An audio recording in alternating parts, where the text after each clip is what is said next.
What's up, everyone? So we're in for a bit of an episode today. It's going to be quite long. I try to trim it down as much as possible. I left out some matchups like Marshawn Lattimore versus Allen Robinson because I feel like that one's kind of a clear-cut victory in Marshawn Lattimore's favor. Not saying that Allen Robinson isn't a good receiver. It's just Marshawn Lattimore has dealt with Mike Evans and Amari Cooper, and he's just not on the same planet as them, so I left that out. I left out a few key components to this game, but there are so many key components that it's literally not even funny. There are so many matchups I have to talk about today, and I'm trying to get it out in an orderly fashion. At the time of me recording this already, it's 4:53 p.m. I usually upload all of my videos at 5 p.m. Eastern on the dot, but because I couldn't record last night because of all the breaking Zach Zenner news and stuff, I didn't quite, manage to be able to put this out in time, so that's my fault, boys. But I'm still going to record it today. I got home from school and went straight down here, and we're going to talk about the matchups to watch with the New Orleans Saints versus the Chicago Bears. A really, really, really big game, but a game that if we lose, I'm not going to be upset about. Now, before I start, I'm going to say I have not included anybody that is currently on the injury report or doubtful to play. Jared Cook did not practice last week or yesterday, so I did not put him in this video, but there is a chance he still plays. He's not out. He just didn't practice. He sat out because of an ankle injury. He's a veteran. He could just be resting. I'm not too sure. Alvin Kamara is likely not going to play. Drew Brees isn't going to play, so people like that will not be included in this list. It's a bit far-fetched to leave out Jared and Alvin, but there are so many other matchups to look at that, putting somebody in that might not even step on the field takes up a lot of time, and it's just not something that I'm trying to do. So we're going to focus on everybody that is 100% in this game, and we're going to get started by talking about Michael Thomas versus Kyle Fuller. Now, this is a pretty good matchup, Michael Thomas and Kyle Fuller. Kyle Fuller is a great corner, but he is not – I don't want to say he's not good enough, but he's not the greatest against high-profile wide receivers. He'll lock down a bum any day of the week. But Kyle Fuller, he's been targeted 35 times and allowed 27 he's allowed 27 completions.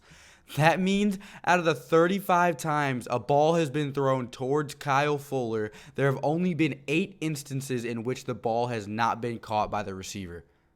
That is insane. That is the 6th most receptions in the entire National Football League among all corners. Kyle Fuller has allowed 27 completions. That's absolutely insane.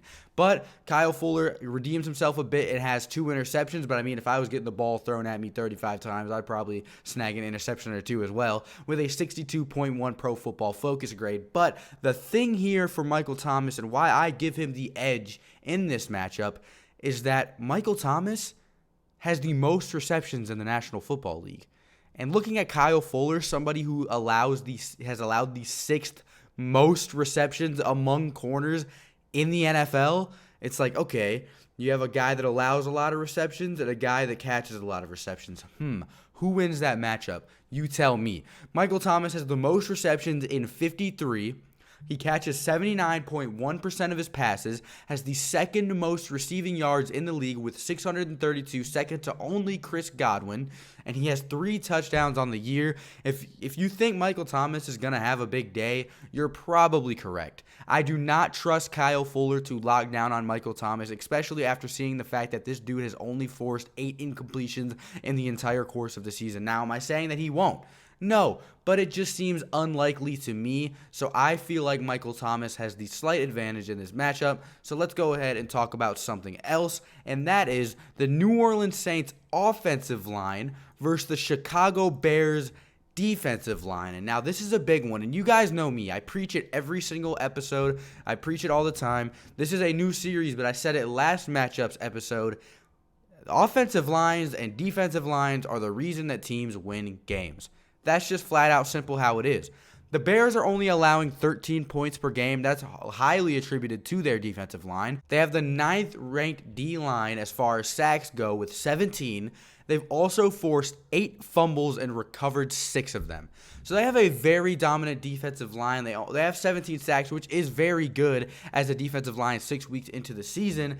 But the New Orleans Saints offensive line is ranked 11th in the league while allowing 11 sacks, which is kind of concerning, which, it's showing a little bit of a downward spiral because the New Orleans Saints only allowed 20 sacks all of last year, and it's week 7 now, and we have allowed 11.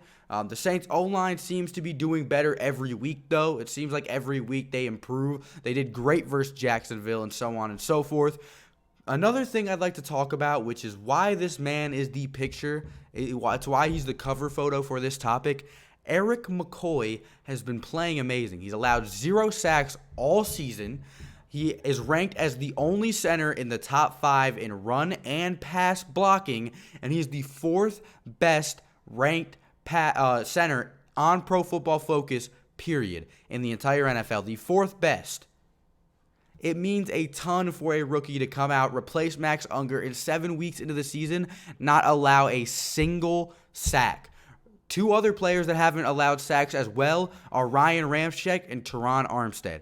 The New Orleans Saints did a great job at silencing J.J. Watt. They did a great job at silencing Aaron Donald. They did a great job of silencing Calais Campbell and people like that. So Khalil Mack and the rest of the defensive line here is a huge test. Another thing I'd like to state, the Akeem Hicks is no longer playing in this game. He's not playing at all, so that's also a huge hit to the Bears defensive line, and the Bears defensive line didn't look too hot last game. They had 0 total sacks versus the Oakland Raiders, who have a significantly worse offensive line than the New Orleans Saints. So I don't know if I want to give the edge to the Saints here. I think I'm leaning towards the Saints because just they shut out J.J. Watt completely, and I don't think that the Chicago Bears have anybody on that defensive line primarily, not including linebackers, that can pass rush better than J.J. Watt. So I'm going to give this advantage slightly to the New Orleans Saints because the offensive line has been fantastic all year. Eric McCoy, Ryan Ramczyk, Teron Armstead have all proven themselves. But the Saints offensive line, I feel like, will get it done and limit the Bears defensive line to less than 2 sacks. That's just my opinion on it. Now, the next thing I'd like to talk about is the inverse of what I just talked about. That is the New Orleans Saints defensive line versus the Chicago Bears offensive line. The Saints have the 6th ranked defensive line in comparison with sacks, with 18 of them. We have forced 5 fumbles and have 4 total recoveries. And a big hit to the Chicago Bears, something that may swing this game. They have the 16th ranked offensive line in the league, allowing 13 sacks already, 4 of those being last week versus Oakland. And now they have to face Cameron Jordan, Marcus Davenport, Sheldon Rankins, Malcolm Brown, David Onyemata. Need I go on? Trey Hendrickson was limited in practice the other week. I swear, this defensive line is nasty. Against a pretty diminished Chicago Bears offensive line, I don't know how this one is going to go, and I'd hate to give the Saints an advantage again, but if you're going to tell me a team that allowed 4 sacks to the Oakland Raiders, playing against Cameron Jordan, Marcus Davenport, all of those players I just mentioned, isn't at a disadvantage, I don't know what else to tell you. Statistically speaking, the New Orleans Saints have the upper hand in every category I have discussed so far. So I'm going to go ahead and give this advantage to the Saints as well. The New Orleans Saints defensive line is hot. It's on fire, and it is one of the biggest reasons we are in games. Now, Marcus Davenport has tied the 2nd most quarterback hits in the entire NFL. A big deal. Cameron Jordan's been playing amazing in himself. The New Orleans Saints defensive line is primed. They're hot, and I feel like they have the advantage in this matchup. One advantage that I think the Chicago Bears do have is the slot corner position on us. And what I mean is I think that the Chicago Bears are capable of completing some passes against our diminished slot corner. And I was raving about P.J. Williams last week, talking about how good he was being, talking about how good his grade was on Pro Football Focus, talking about his completion percentage, his quarterback rating thrown towards him, all of that good stuff, just for him to get suspended in relation to that DUI charge he faced the day after the NFC Championship game last year. Me too, PJ Williams, except I don't drink. So we have Patrick Robinson or Chauncey Gardner-Johnson filling in his spot. Not really sure who, and they're either going to be playing Anthony Miller or Taylor Gabriel. Now, Taylor Gabriel has shown flashes when he's been on the field. Against the Washington Redskins, the dude had 3 total touchdowns, and I don't care who you're playing. If you get open and score 3 times, that's impressive. But other than that, he has not done much else all season. Anthony Miller has only had 80 receiving yards on the year, and Patrick Robinson is never on the field. Like, if you go look at his Pro Football Focus stats, he's rated a 38, has been targeted twice and allowed 1 reception. Chauncey Gardner-Johnson has only been targeted 4 times, and he has a 75 overall grade. But still, these are 2 very not inexperienced. Patrick Robinson has all the experience in the world. He needs to go ahead and prove why we signed him to that 4-year deal. There's a reason that he isn't on the field much. Not sure what it is, but it's been apparent since the beginning of the season that they'd rather have PJ Williams start over him, and he earned that spot. He's been doing fantastic, but now that he's gone, Patrick Robinson needs to step up. I feel like this is something the Chicago Bears can take a big advantage over. They might put somebody else in the slot, just try to abuse whoever's there, Chauncey, maybe try to force him to make a rookie mistake, or Patrick Robinson not being the most warmed up player, only playing on special teams and not playing in coverage much. They might take advantage of that as well. I think this is another thing the Chicago Bears offense has over the New Orleans Saints defense. Next thing I would like to talk about is Teddy Bridgewater versus the Chicago Bears secondary as a whole. I didn't want to go ahead and, break down individual corners and safeties. That's a little weird, but Teddy Bridgewater versus the secondary. The Bears are ranked 6th in total defense. It's no surprise. It's no shock. It's no question to anybody in the NFL that these dudes have one of the best and most scary defenses in the league, especially playing in Chicago. But Teddy Bridgewater has been very secure with the ball this year. He has 7 touchdowns and 2 interceptions, both of which were not his fault. They hit the receiver's hands and were dropped. And he has 1,089 yards on the season. The Bears have had 4 interceptions on the year, which is not the greatest. Teddy Bridgewater has a 69.4 completion percentage. So what this is going to come down to is, can Teddy Bridgewater complete passes for first downs against the Chicago Bears defense? That's all it is. He did a very good job against Jacksonville last week, but there were some missed opportunities and some plays that were obviously left out on the field that day. He was overthrowing some people for some touchdowns. He was doing some things that were questionable, and that made me scratch my head a bit, like, why? Just don't put too hard of a touch on the ball like that. Throw it a little bit lower. If Teddy Bridgewater can correct those mistakes, he might have a very decent day against the Chicago Bears. And I think decent is the best he's going to get out of it, because this Bears defense is stingy. It's good. It is obviously one of the best in the NFL. And if Teddy Bridgewater cannot hold his own against it, we are in big, big, big trouble. So watch this matchup. Teddy Bridgewater, can he perform? Can he? That is the biggest question. That's my most, hated question. Can Teddy Bridgewater perform against the Chicago Bears? He's played against the Tampa Bay Buccaneers. He's played against the Seattle Seahawks. He's played against, the Jacksonville Jaguars, but he has not played against somebody with the same defensive prowess as the Chicago Bears. And this week we find out, is he the real deal? Oh, Mitchell, oh, Mitchell, oh, Mitchell, oh, Mitchell. This dude, in my opinion, is not the best at all. I'm not the biggest Mitchell Trubisky supporter. It kind of gives me a brain aneurysm to watch him play football, because he really is not the best. He goes out there and does the most whack things I've ever seen in my life. I don't think he's a good quarterback. I don't think he's a great quarterback. At this moment, I don't think he's even a starting quarterback in this league. He does a very bad job leading the offense, and I'm not going to knock him too hard. He just came back from injury, but his stats, Mitchell Trubisky versus the Saints secondary. The Saints are ranked 10th in total defense. They've been doing fantastic over the last couple of weeks. If we didn't have a rough 2 weeks to start off, we're not 10th. So that's just something to look at. Mitchell Trubisky has 3 touchdowns and 2 interceptions. All of his touchdowns were thrown against the Washington Redskins. All of them were thrown on the Washington Redskins to Taylor Gabriel. This dude sucks. He has thrown 2 picks. When he hasn't played that many games. He has a 65.1 completion percentage. there's just something about Mitchell Trubisky that I don't like.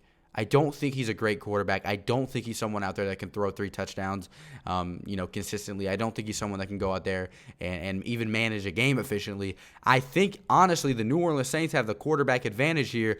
I feel like 100% honestly, Chase Daniel would have been a better bet. I think Chase Daniel has shown that he is a better leader than Mitchell Trubisky, but I digress. Maybe I'm just stupid and don't understand football. I don't think that Mitchell Trubisky can lead too much going here for the offense. I don't think he can do too much against the Saints defense, but that's just something that is going to have to be saved for Sunday night, or Sunday evening. So can Mitchell Trubisky step up? Can he shut me up? And can he throw for a couple hundred yards and a couple touchdowns? Let's find out on Sunday. Watch him versus the Saints defense. Now, the last thing I would like to talk about, Khalil Mack, the Mack attack, versus the New Orleans Saints running backs. So, Khalil Mack, he has 5 sacks, 3 forced fumbles, a 90 overall Pro Football Focus grade, which, if you didn't know, is one of the rarest things ever. He's a very good player, one of the best in the league, if not the best in the league. He's very good at what he does. It's a big test for the Saints running backs, and this is exactly why I don't want Alvin Kamara to play. When you're playing someone like Khalil Mack with a hurt ankle, it's not looking too good for you. So Latavius Murray and Zach Zenner, possibly Dwayne Washington. Let me read you something here about Zach Zenner real quick. I know. Shut up. I know. Tell me to shut up. I've talked so much about him. Last year, he had his career best Pro Football Focus grade, 73.0, on 118 snaps, 55 carries, and 7 catches. Among the 72 backs last regular season with 50-plus carries, Zenner's 3.51 yards after contact per carry ranked 6th in the NFL. He was dragging defenders with him. This dude is strong. He can protect the ball. He's had just 1 fumble on 185 career carries. Latavius Murray left a big touchdown against Jacksonville out there. He's gotten a couple robbed from him. Listen, the Saints running backs are strong. Khalil Mack is strong. We just have to be stronger. Using 2 or 3 running backs this game might be a huge detriment to our success. If we can throw out Latavius Murray, throw out Zach Zenner, even throw out Dwayne Washington, confuse this defense, try to get around Khalil Mack, we will be just fine. Give the ball to the hot hand and let it work it out itself. Khalil Mack is a fantastic defender, one of the best run stoppers and pass rushers in the league, an all-around fantastic linebacker. Nobody gets better than Khalil Mack. Can the Saints succeed against him? Can the Saints run the ball against him? Watch that this Sunday. Thank you guys so much for watching. I got to get on out of here, edit this video, and get it uploaded. Thank you. Thank you for watching. I thank you so much for all the support lately, guys. We're going to hit 5,000 extremely soon. Let me read off how many subscribers we have right now. We have 4,943. And the video I posted yesterday about Zach Zenner just hit 5,000 views, so that is amazing in itself. Thank you guys so much for watching, and I'll see you boys in the next one. Adios.